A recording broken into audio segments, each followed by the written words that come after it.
kahapon kalalabs. Ginoo ko kalalabs. Nagsigira na inulan-ulan na lang. Nakailang kape na ako kalalabs. Hindi lang siguro pang 5 kape ko to.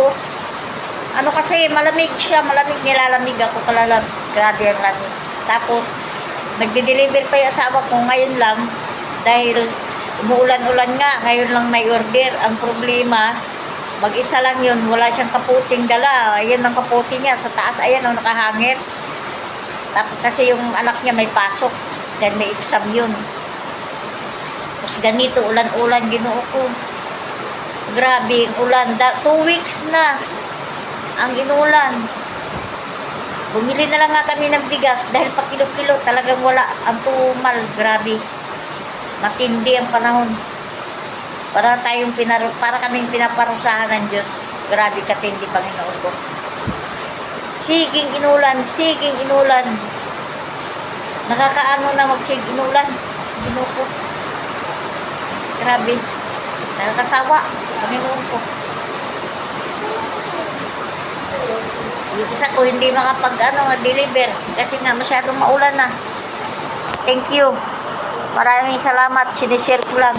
Ayan, kahit kape pa rin, oh. Oh, kape. Kape is life.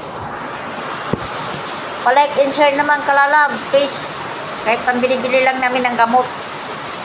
Kasi may maintenance kami para sa 2 mag-asawa. Dito lang buhay ko, pakapi-kapi.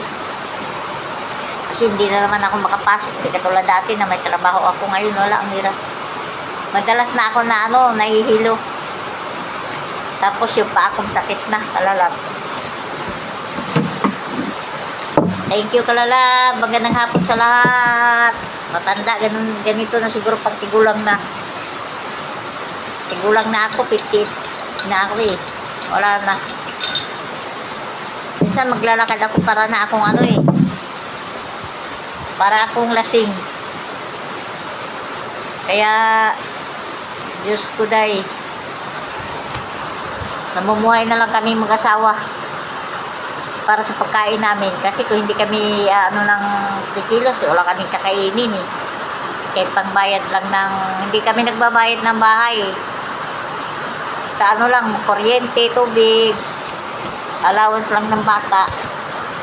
Yun ang pagkain, yun lang ang inaano namin. Kasi kung hindi naman kami kikilos, wala kaming kakainin, kalalabs eh.